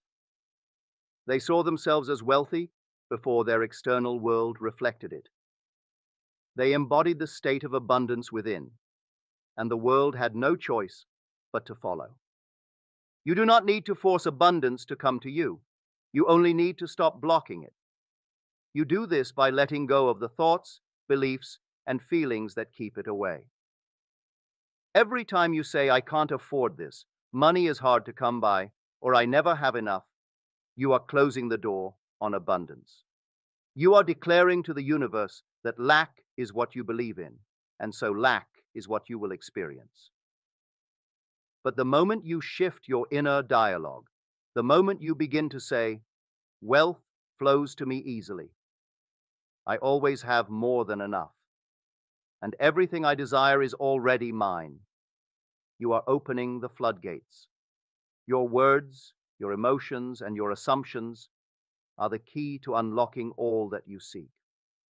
If you could feel the reality of abundance now, if you could walk as if it were already yours, you would see it materialize in ways you never imagined. But most people hold themselves apart from abundance because they believe they must first see proof before they can believe it. They wait for circumstances to change before changing their mindset. This is the great misunderstanding. The change in belief must come first. The external world is simply the echo. Imagine a person who stands in front of a mirror, waiting for their reflection to smile before they smile. It would never happen. The reflection only moves when they move. In the same way, the world will only show you abundance when you assume the state of being abundant. You must smile first, feel the reality first, and then the mirror of life will reflect it back to you. This is why those who complain about money continue to experience financial struggles. They are reinforcing the state of lack through their thoughts, emotions, and words. Even when they receive money, their dominant belief in scarcity ensures that it slips through their fingers. They never truly allow themselves to feel abundant, and so the world cannot show them abundance. But when you truly accept that abundance is already yours, when you no longer feel the need to chase it, fight for it, or doubt its presence, it begins to flow effortlessly into your life. You will notice unexpected sources of wealth appearing. Opportunities will arise where none seemed to exist before. People and circumstances will align in ways that seem almost miraculous. This is not luck or coincidence. It is simply the outer world reflecting your inner shift. You do not have to know how it will come. The logical mind always wants to figure out the how, but that is not your concern. Your only task is to assume the feeling of already having it. The means will reveal themselves at the right time. The moment you decide that you are wealthy, that you are abundant, the universe begins moving pieces into place to confirm that decision. Abundance is not about numbers in a bank account. It is not about possessions or status. It is a state of being, a deep inner knowing that you are always provided for, always supported, always overflowing with more than enough. When you cultivate this state, money, success, and opportunities become natural byproducts. They are drawn to you effortlessly because you are no longer resisting them. There is nothing to wait for. The moment you claim abundance as your reality, it becomes so. The moment you stop seeing it as something distant, something to be earned or proven, it appears. You have always had the power to allow it. The question is, will you? Your thoughts create your reality. Every experience, every event, every circumstance in your life is a direct reflection of what you have accepted as true in your mind. There is no external force dictating your reality. There is no outside power shaping your destiny. The only thing creating your life moment by moment is your own consciousness. If you believe in lack, you will experience lack. If you believe in abundance, you will experience abundance. The world has no choice but to mirror back to you the assumptions you hold. Most people do not realize that they are the cause of everything they experience. They look at their circumstances and assume that life is happening to them, that they are victims of chance, fate, or external conditions. But nothing in your world happens without your permission. Whether consciously or unconsciously, you are always shaping your life through your dominant thoughts and beliefs. Even the things you do not want, the struggles, the disappointments, the setbacks, all exist because at some level you have entertained thoughts that align with them. This is not about blame. It is about power. It is about recognizing that you are not at the mercy of anything outside of you. If your world is not the way you want it to be, you do not need to fight against circumstances, change other people, or struggle against conditions. You only need to change your thoughts. The outer world is simply a reflection of the inner world. Consider a person who constantly worries about money. They wake up every day thinking about their bills, their debts, and how hard it is to make ends meet.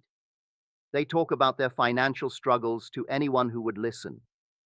They reinforce their belief in scarcity with every thought, every word, and every emotion. And what happens? Their reality confirms it. Unexpected expenses arise. Money seems to slip through their fingers. No matter how much they try to fix their situation, they remain stuck in the same cycle.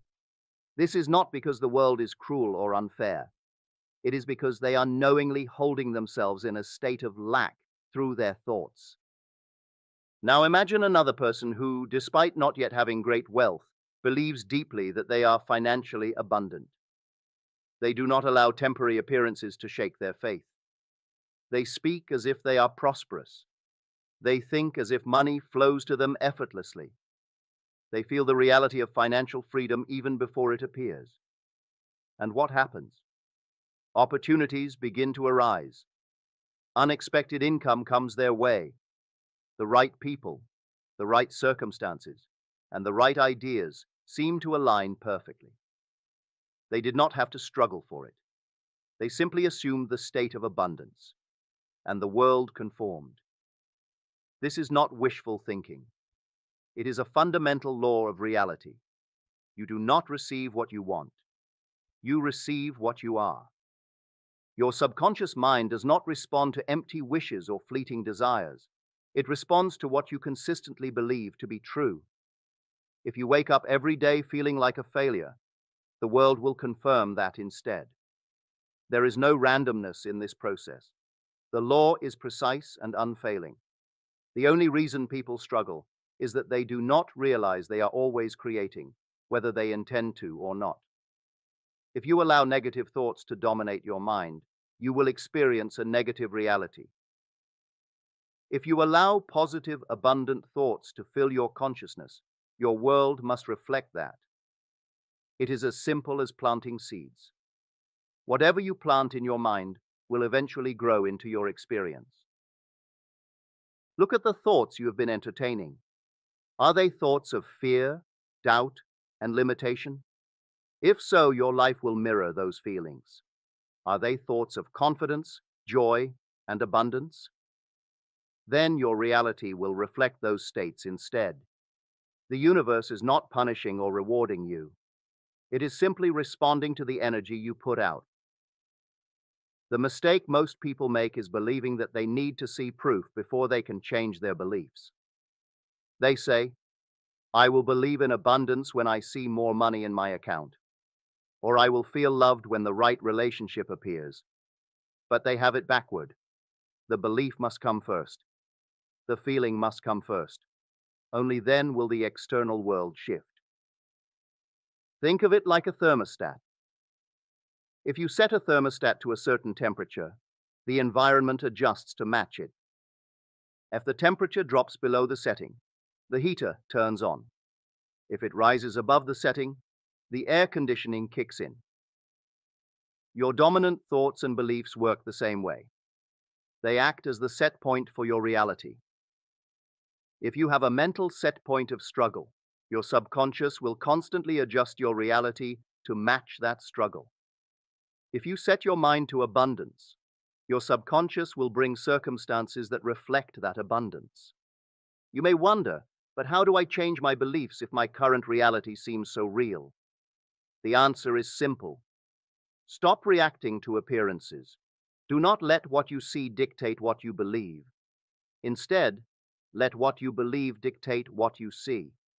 You must persist in your new assumption even when there is no physical evidence of it yet. Think of a gardener who plants seeds. They do not dig up the soil every day to check if the seed is growing. They trust the process. They water it, they nurture it, and they know that in time it will sprout. Your thoughts work the same way. The moment you plant a new belief, the outer world begins shifting to reflect it. But if you constantly doubt, if you constantly check and question, you disrupt the process. You must have the patience and faith to let it unfold.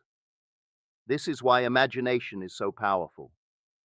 If you can close your eyes and truly feel the reality of what you desire, you are imprinting that state onto your subconscious mind. And once the subconscious accepts it, the outer world must rearrange itself to match. The key is to assume it is done, to live in the end result as if it were already true. Do not wait for physical evidence. Create the evidence within first. Most people wait for circumstances to change before they allow themselves to feel happy, successful, or abundant. But those who understand this principle do the opposite. They feel happy first, they feel successful first, they feel abundant first. And then, as if by magic, the world transforms to match their inner state. You have always had this power. It has been working in your life since the moment you were born. The question is, are you using it consciously or unconsciously? Are you allowing random thoughts and external influences to shape your reality? Or are you deliberately choosing the thoughts that align with the life you want? It is not difficult to shift your thinking.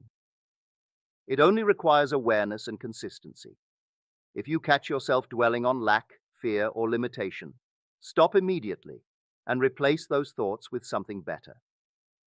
It does not matter if your current reality seems to contradict it. Persist in the new thought, and reality will shift in time. You do not need to struggle against old conditions. You do not need to fight or resist anything. Simply create a new state within yourself, and everything else will follow. The world has no choice but to reflect back to you what you hold in your mind. If you truly live by this, there is nothing you cannot create. The only limits you experience in life are the ones you have accepted in your mind. Every obstacle, every delay, every circumstance that seems to be holding you back is not an external force against you. It is the reflection of an invisible boundary you have placed upon yourself. These limitations are not real in any absolute sense. They only exist because you believe in them. The moment you drop the belief, the limitation disappears.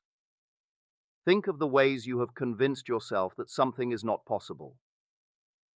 Perhaps you have said, "I can't achieve that because I don't have the right skills," or "I can't have wealth because I was born into a struggling family," or "I can't find love because of my past experiences." These are not truths. These are merely assumptions you have accepted as fact. And because you have accepted them, your world has reflected them back to you. Reality is not fixed. It is fluid, flexible, and entirely shaped by consciousness. There is no law outside of you that says you must struggle. There is no force in the universe that determines how much success, love, or abundance you can experience. The only thing that governs your life is your own mind. If you accept limitations, they will appear real to you. If you reject them, they will dissolve. Consider a person who believes they are not good enough to succeed in their career. They may want a promotion, a better position, or greater recognition. But deep down, they do not feel worthy of it. And so, they unconsciously sabotage their chances. They hesitate to take action. They speak with uncertainty. They downplay their abilities. Even if an opportunity presents itself, they dismiss it as not meant for them. And what happens? Their world confirms their belief. They remain stuck in the same position, watching others rise while they stay behind. Not because they lack talent or intelligence, but because they have placed a mental barrier between themselves and success. Now imagine another person in the same situation, but they believe in their worthiness. They may not have all the experience, they may not have all the credentials, but they assume they belong at the top. They walk into every room with confidence. They speak as if they already possess the qualities they desire. They persist, they take action, they embrace opportunities without hesitation. And reality bends to match their assumption. They rise not because of luck or privilege, but because they refuse to accept any limitation on what was possible for them. This is true in every area of life. If you believe that love is difficult, love will feel distant. If you believe that money is scarce, money will always slip through your fingers. If you believe that success is reserved for others but not for you, then no matter how hard you work, you will find yourself struggling, not because life is against you, but because you have unknowingly placed an invisible wall between yourself and the life you desire. The key to breaking through these limits is not struggle. It is not about forcing or fighting your way to success. It is about changing the assumption that created the limitation in the first place. If you believe in struggle, struggle will persist. If you believe in ease, things will begin to unfold effortlessly. There is nothing external keeping you from your desires. The barriers you see are projections of the mind. If you believe that you cannot have something, your mind will generate reasons to justify that belief. You will notice obstacles, difficulties, and setbacks that seem to confirm your doubts. But the moment you shift your assumption, everything changes. The path that seemed impossible suddenly becomes clear. The resources you thought you lacked begin to appear. The people and opportunities that seemed out of reach come into your life effortlessly. This is not coincidence. This is the natural law of consciousness. Your assumptions dictate what you experience. The moment you decide that something is possible for you, reality rearranges itself to reflect that decision. Think of a time in your life when you overcame a limitation simply because you changed your mind. Perhaps there was something you once believed was out of reach, but then one day, something shifted. Maybe you gained new information. Maybe someone encouraged you. Maybe you simply got tired of accepting less than you deserved. And the moment your belief changed, things started moving. What once felt impossible became attainable. This power is always available to you. You do not need external validation to break free from limitations. You do not need anyone else to tell you what is possible. The only thing required is a shift in your consciousness. The moment you assume a new state, everything else follows. Most people hold themselves back not because they lack ability, but because they fear stepping into a greater version of themselves. They have become comfortable in their limitations. They have accepted a life that is smaller than what they are truly capable of. But comfort is not the same as fulfillment. Staying within limitations may feel safe, but it also keeps you from the expansion, joy, and abundance that life has to offer. The moment you decide to stop accepting limitations, your world will begin to change. But you must truly believe it. You cannot say, "I am limitless," while secretly holding on to doubts. You cannot affirm abundance while secretly expecting struggle. Your subconscious mind knows what you truly believe, and it will always reflect that belief outwardly. If you want to experience a reality without limits, you must first become limitless in your mind. You must allow yourself to imagine and feel what it would be like to live without the restrictions you have placed upon yourself. Close your eyes and see yourself thriving, succeeding, expanding. Feel what it would be like to move through life with absolute confidence and certainty. And as you do this, notice how your energy shifts. Notice how the barriers you once saw begin to feel insignificant. There is no reason to wait. There is nothing you need to fix or improve before you step into your highest potential. The only thing required is a decision to no longer accept limitation as part of your reality. And the moment you make that decision, the world will reflect it back to you. Every desire you hold is already fulfilled in the invisible realm of imagination. What you seek is not something you must chase or struggle for. It already exists.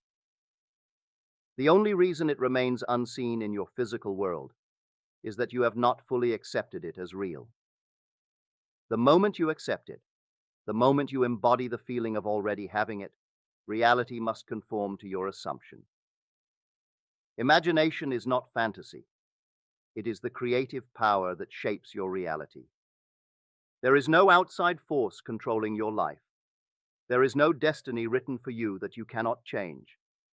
The only thing shaping your experience is your own imagination. The sooner you accept this, the sooner you take full responsibility for your reality. The sooner you will see the evidence of your power. Most people fear taking responsibility for their own creation. They would rather blame circumstances, blame others, blame fate. But to do so is to give away your power. The moment you accept that you are the creator of your own experience, you become free. You no longer wait for things to change. You change them yourself. You no longer seek answers outside of you. You look within.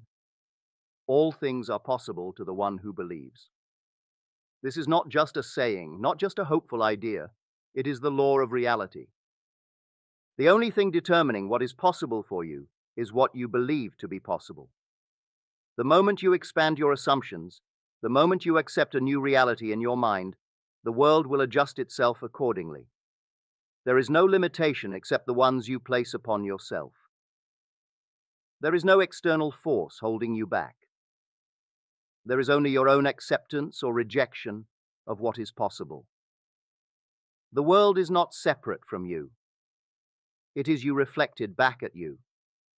The sooner you understand this, the sooner you will stop looking outside of yourself for answers, for solutions, for change. Everything you desire is already yours. It is already created. The only thing keeping it from appearing in your life is your own doubt, your own hesitation, your own belief in limitation. The moment you let go of these doubts and accept the reality of your wish fulfilled, everything changes. You do not need anyone else to tell you that you can have what you desire. You do not need anyone to approve of your dreams. The only approval you need is your own. The only permission you need is the one you give yourself. Your imagination is the only reality. The sooner you accept this, the sooner you will see the proof. The world is waiting to conform to your assumptions. The only question is, what will you assume to be true?